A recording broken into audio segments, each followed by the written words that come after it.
കൈവിടാതിങ്ങു ഞങ്ങളെ നാവികൻ നീ ഭവാബ്ധിക്കൊരാവിവൻ തോണി നിൻ പദം ഒന്നൊന്നായി എണ്ണി എണ്ണി തൊട്ടെണ്ണും പൊരുളൊടുങ്ങിയാൽ നിന്നിടും ദൃക്കുപോലുള്ളം നിന്നില സ്പന്ദമാകണം.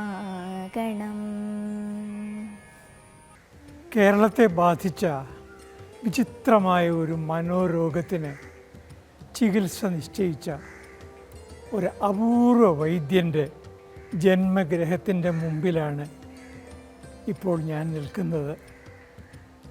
1856 തിരുവനന്തപുരം ജില്ലയിലുള്ള ഈ ചെമ്പഴന്തി എന്ന ഗ്രാമത്തിൽ ആണ് നാരായണഗുരു ജനിച്ചത്. അദ്ദേഹത്തിൻ്റെ ജീവിത കാലഘട്ടത്തിൽ കേരളം വിചിത്രമായ പല അനാചാരങ്ങളിലൂടെയും കടന്നു പോവുകയായിരുന്നു. ജാതി വ്യത്യാസങ്ങൾ, ഐത്തത്തെ പറ്റിയുള്ള വിചാരങ്ങൾ, ഇതൊക്കെയായിട്ടാണ് അന്നത്തെ സമൂഹം ജീവിച്ചിരുന്നത്.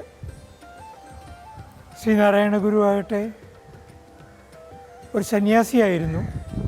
അദ്ദേഹം അദ്വൈത ചിന്താ പദ്ധതിക്ക് വ്യാഖ്യാനം നൽകുകയാണ് ചെയ്തത്. പക്ഷേ അതോടൊപ്പം തന്നെ കേരളീയ സമൂഹത്തെ ബാധിച്ച രോഗത്തിന് വളരെ ഫലപ്രദമായ ചികിത്സ നിശ്ചയിക്കുകയും ചെയ്തു. അദ്ദേഹം ഇവിടെ ജനിച്ചു. വിദ്യാസമ്പന്നനായ ഒരു പിതാവ്, ഒരു സ്വാധ്യായ മാതാവ്, മാടനാശാൻ്റെയും കുട്ടിയമ്മയുടെയും മകനായിട്ടാണ് നാരായണൻ ജനിക്കുന്നത്. അദ്ദേഹത്തെ എഴുത്തിനിരുത്തിയത് അന്ന് ഈ ചെമ്പഴന്തി ഗ്രാമത്തിലുണ്ടായിരുന്ന ഒരു പ്രമുഖൻ ചെമ്പഴന്തി പിള്ള. അദ്ദേഹമാണ് നാരായണൻ എന്ന കുഞ്ഞിനെ എഴുത്തിനിരുത്തിയത്. എഴുത്തിനിരുത്തി കഴിഞ്ഞപ്പോൾ ആ ഗ്രാമവൃദ്ധൻ പറഞ്ഞു, 16 വയസ്സ് വരെ ഈ കുഞ്ഞ് അച്ഛനമ്മമാരോടൊപ്പം ഉണ്ടാവും. പിന്നെ അദ്ദേഹം കൂടുതൽ പറഞ്ഞില്ല. അച്ഛനമ്മമാർ തെറ്റിദ്ധരിച്ചു, കുഞ്ഞിന് 16 വയസ്സ് വരെ ആയുസ്സുള്ളോ.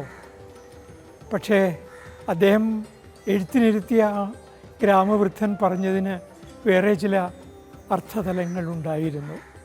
16 വയസ്സ് കഴിയുമ്പോൾ ഈ കുട്ടി വീട് വിട്ടിറങ്ങുമെന്നും സന്യാസിയാകുമെന്നും അങ്ങനെ ലോകത്തിന് വേണ്ട നന്മയ്ക്ക് വേണ്ടി അദ്ദേഹം തുടർന്ന് പ്രവർത്തിക്കുമെന്നുമാണ് പറയാതെ പറഞ്ഞത്. അതുപോലെയൊക്കെ തന്നെ സംഭവിച്ചു. നാരായണഗുരു പഠിക്കാൻ സമർത്ഥനായിരുന്നു. അതുപോലെ മറ്റ് വിദ്യാർത്ഥികളിൽ നിന്ന് വ്യത്യസ്തനായിരുന്നു. സംസ്കൃതം പഠിച്ചു. കുമ്മമ്പള്ളി രാമൻപിള്ള ആശാനിൽ നിന്നാണ് അദ്ദേഹം സംസ്കൃതം പഠിച്ചത്. ഒരു പ്രഭു കുടുംബമായ വാർണപ്പള്ളി വീട്ടിൽ താമസിച്ചുകൊണ്ടാണ് 2 വർഷം അദ്ദേഹം സംസ്കൃതം പഠിച്ചത്. അത് കഴിഞ്ഞു സാധാരണ തത്വചിന്തകന്മാർ ചെയ്യുന്നത് പോലെ ജീവിതത്തിൻ്റെ പ്രഹേളികയെക്കുറിച്ച് അന്വേഷിക്കാനായി അദ്ദേഹം യാത്ര തിരിച്ചു. മരുത്വാമലയിൽ പോയി. അവിടെ അദ്ദേഹം തപസ്സുമായി കഴിഞ്ഞു.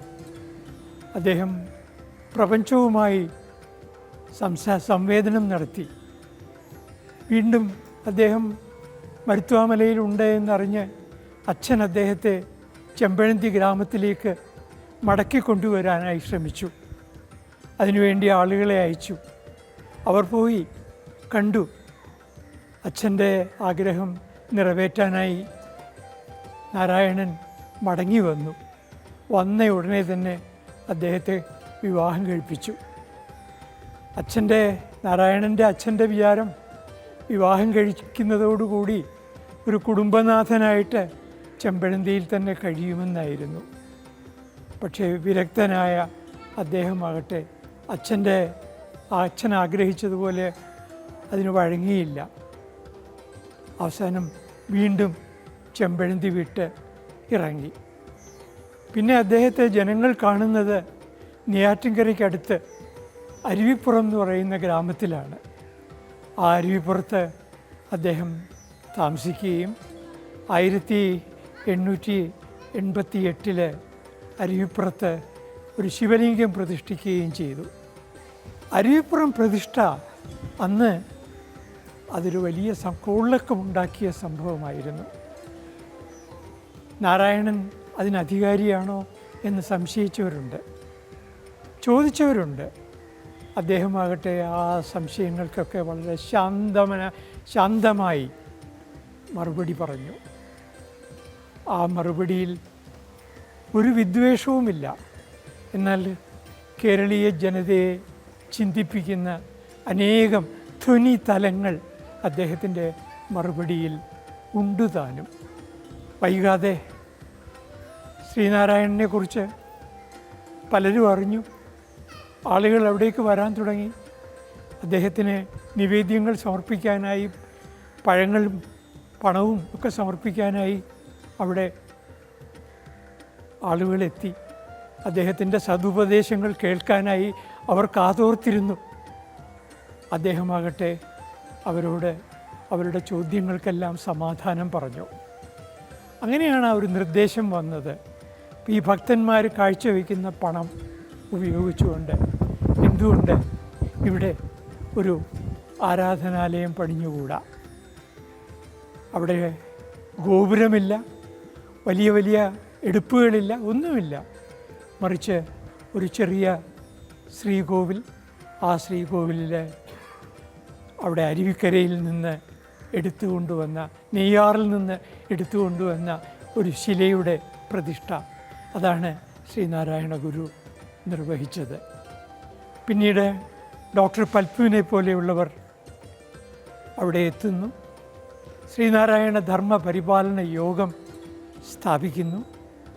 അത് കേരളത്തിൽ വരുത്തിയ മാറ്റങ്ങളെക്കുറിച്ച് നമുക്ക് അറിയാം.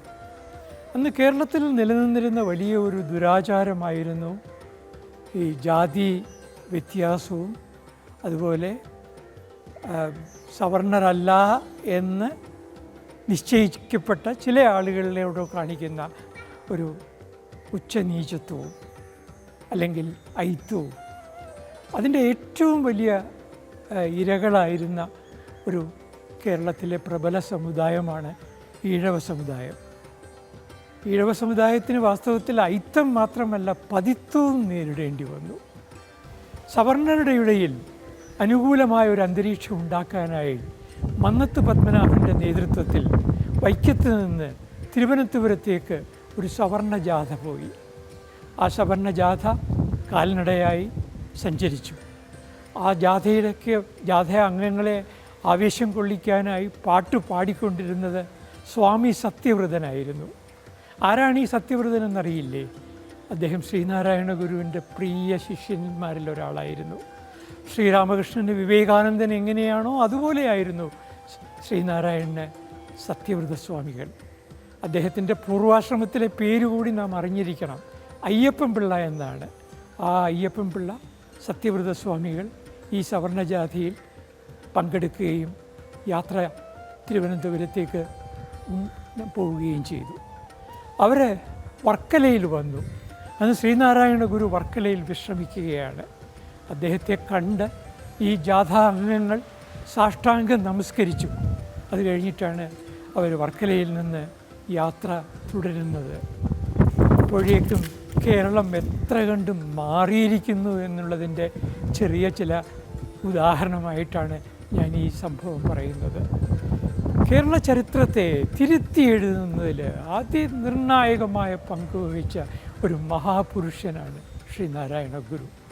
അദ്ദേഹമില്ലായിരുന്നുവെങ്കിൽ കേരളം അവരുടെ ഭ്രാന്തുമായി കുറേ കാലം കൂടി മുമ്പോട്ട് പോകുമായിരുന്നു. ഭാഗ്യവശാൽ അതുണ്ടാകാതെ പോയി. നമുക്ക് കൃത്യമായ സന്ദർഭത്തിൽ ഒരു ചികിത്സ നിശ്ചയിക്കുവാൻ ഒരു അപൂർവ വൈദ്യൻ ഉണ്ടായി. ആ അപൂർവ വൈദ്യനാണ് ശ്രീനാരായണ ഗുരു. നീയല്ലോ സൃഷ്ടിയും സൃഷ്ടാവായതും സൃഷ്ടിജാലവും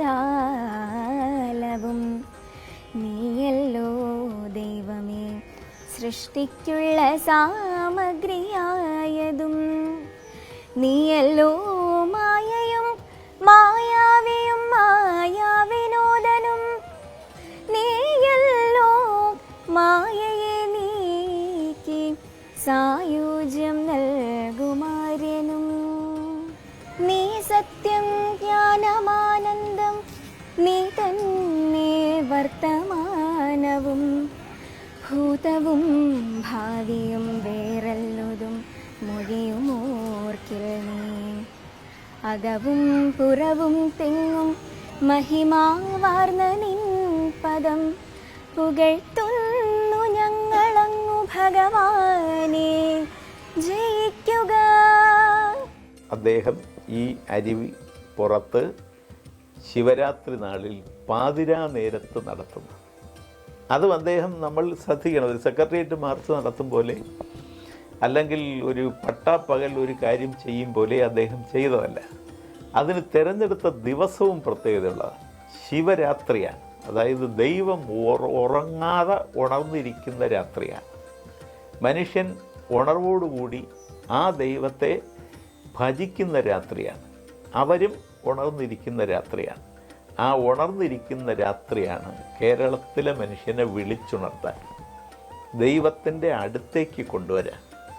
നിങ്ങളങ്ങനെ ഉണർന്നെണീറ്റ് ഭയമില്ലാതെ വന്നുകൊള്ളൂ എന്ന് പറഞ്ഞാൽ, കാരണം രാത്രി ഭയമാണ് മനുഷ്യൻ. ആ രാത്രിയിൽ നിന്ന് പുലരിയിലേക്കുള്ള യാത്ര, പുലരി വരുമ്പോൾ മനുഷ്യന് ഏതാണ്ട് ഭയത്തിൽ നിന്നൊരു മാറ്റം കിട്ടും. ആ രാത്രി ഭയത്തിൽ നിന്ന് വിളിച്ചുണർത്താൻ വെളുപ്പാങ്കാലത്ത് 2:30 മണിക്ക് ശ്രീനാരായണ ഗുരു ശിവരാത്രി ദിവസം തന്നെ തീരുമാനിക്കുകയാണ്. അതൊരു പുഴയുടെ കരയിൽ തന്നെ തീരുമാനിക്കുകയാണ്.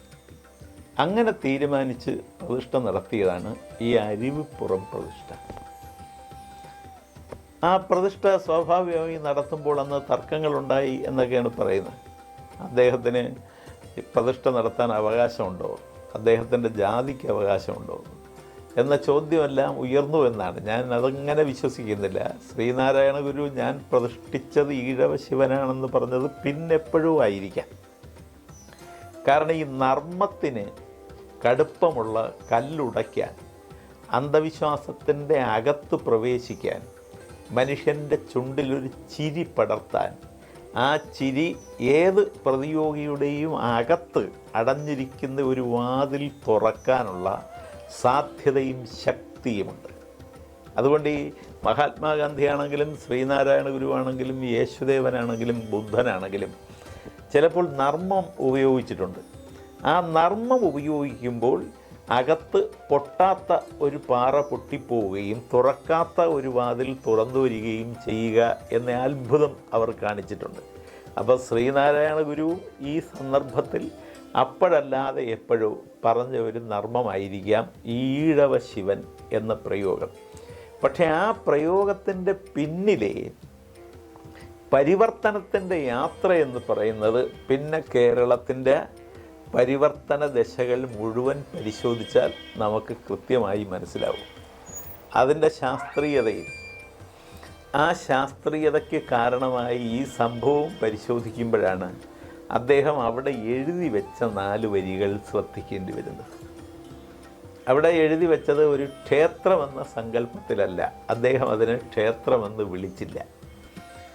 ശ്രീനാരായണ ഗുരു ഭൗതികതയും ആത്മീയതയും തമ്മിൽ എങ്ങനെ കൂട്ടിച്ചേർത്തു എന്നത്, സാധാരണ മനുഷ്യനും അസാധാരണ വലിപ്പമുണ്ടെന്ന് കരുതുന്ന സവർണ മനസ്സുകളെയും അദ്ദേഹം ബന്ധിപ്പിച്ചു എന്നത്, അതിൽ ഭൗതികതയും ആത്മീയതയുമായ ഒരു പ്രത്യേക തരത്തിലുള്ള ചേരുവ ഉണ്ടാക്കി എന്നത് അവിടെ എഴുതി വെച്ച കാര്യം നോക്കുമ്പോഴാണ് നമുക്ക് മനസ്സിലാവുന്നത്. അദ്ദേഹം അവിടെ ക്ഷേത്രമെന്ന വാക്ക് ഉപയോഗിച്ചില്ല.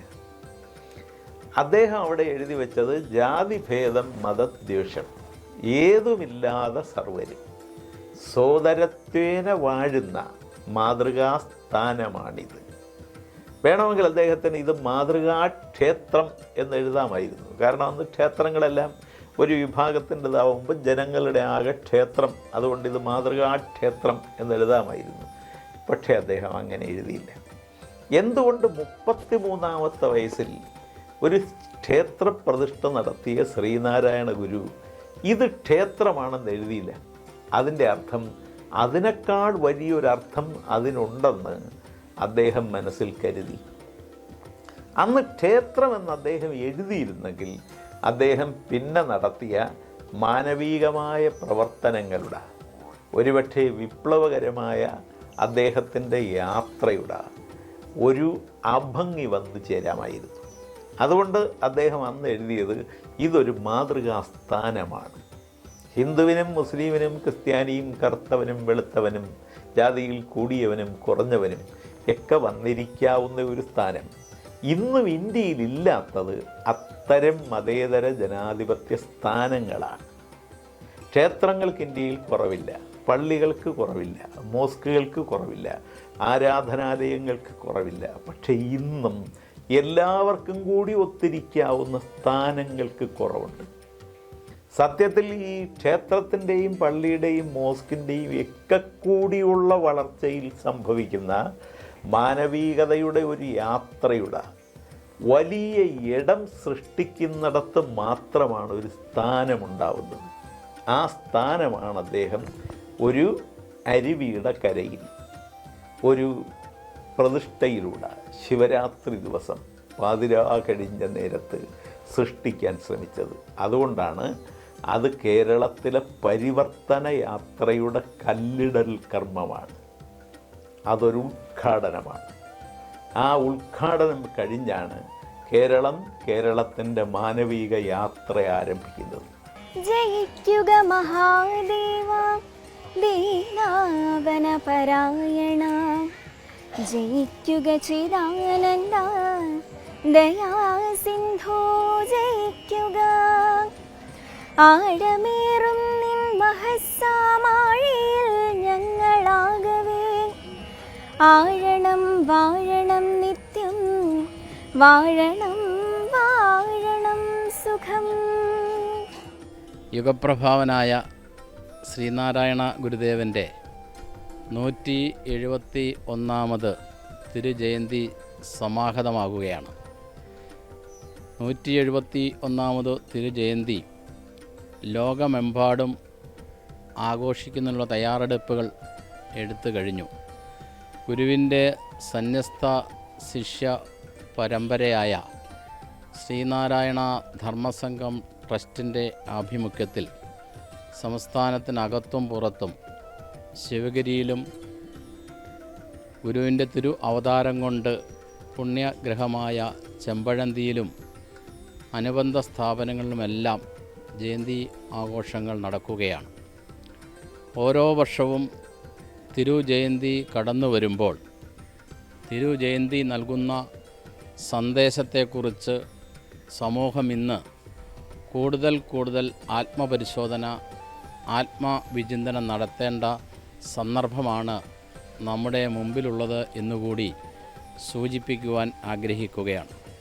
മറ്റ് ആചാര്യന്മാരിൽ നിന്നും വ്യത്യസ്തമായി ശ്രീനാരായണ ഗുരുദേവൻ ഈ ലോകത്തെ പഠിപ്പിച്ചത്, ഈ ലോകത്തെ ഓർമ്മപ്പെടുത്തിയത്, ഈ ലോകത്തെ ഉപദേശിച്ചത് നന്നാകാനും ഒന്നാകാനുമാണ്.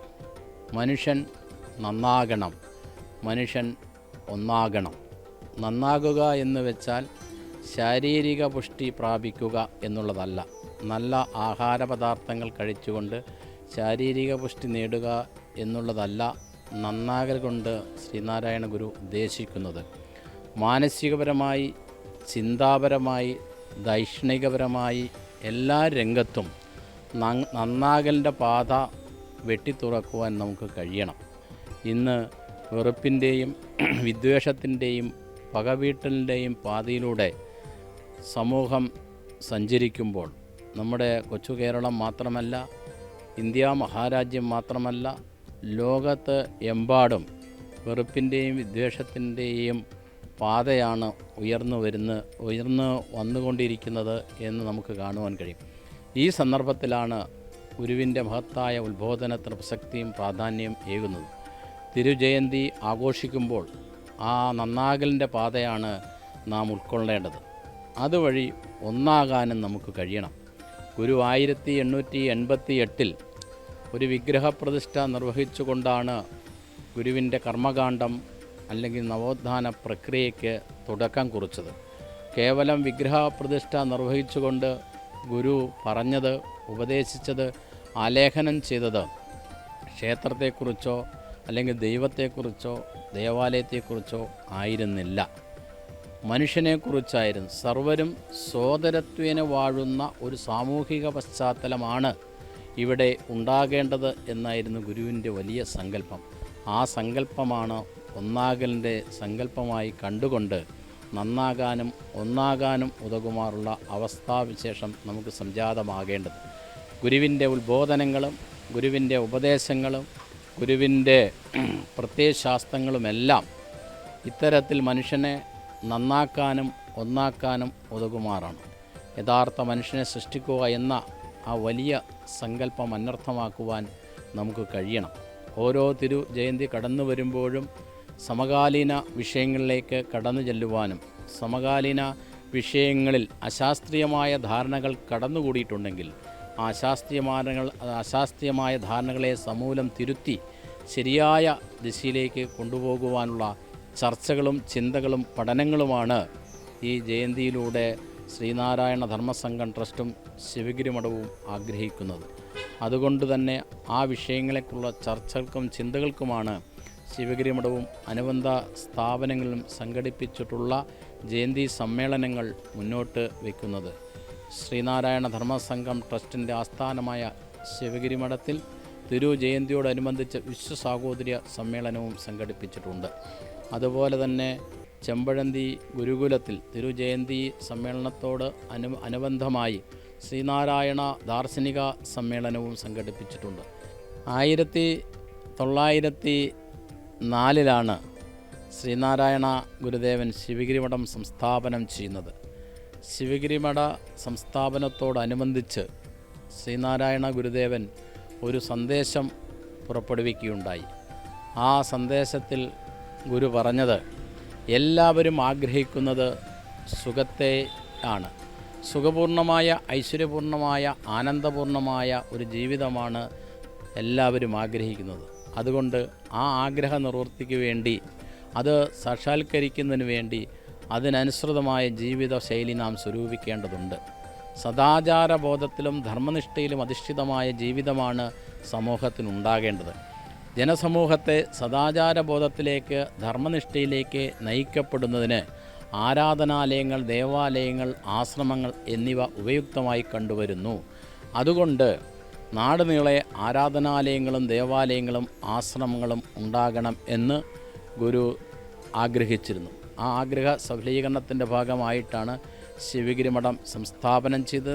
ശിവഗിരി മഠ സംസ്ഥാപനത്തിന് ശേഷം 1912 ശ്രീനാരായണ ഗുരുദേവൻ വിദ്യാസ്വരൂപിണിയായ ശാരദയെ പ്രതിഷ്ഠിക്കുകയും ചെയ്തു. ശ്രീനാരായണ ഗുരുവിൻ്റെ സന്യസ്ത ശിഷ്യ പരമ്പരയായ ശ്രീനാരായണ ധർമ്മ സംഘം ട്രസ്റ്റിൻ്റെ ആസ്ഥാന കേന്ദ്രമായി ശിവഗിരി മഠം പരിലസിക്കുന്നു. 1928 മഹാസമാധി പ്രാപിച്ചപ്പോൾ ശിവഗിരിയുടെ നെറുകയിൽ ഗുരുവിൻ്റെ സമാധി ഇരുത്തൽ ചടങ്ങും നടന്നു. അങ്ങനെ ഗുരുവിൻ്റെ സമാധിപീഠം കൊണ്ട് പരിശുദ്ധമാണ്, പരിഭാവനമാണ് ശിവഗിരി മഠം.